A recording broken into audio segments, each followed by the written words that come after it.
Tẹpá mọṣé. Tẹpá mọṣé. Iṣẹ́ kì í pani.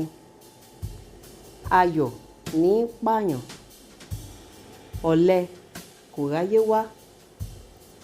Ẹni tí ó bá ń ṣiṣẹ́ ló ń ṣoríire.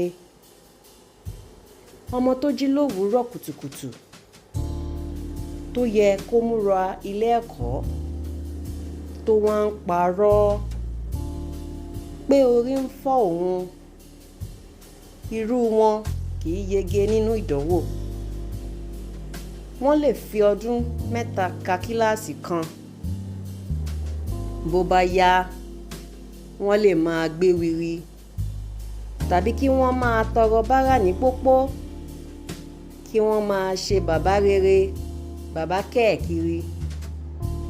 Mo gbà ọ́ níyànjú, tẹpá mọ́ṣẹ́ ní tìrẹ, káyé rẹ ó lè dára fún ọ.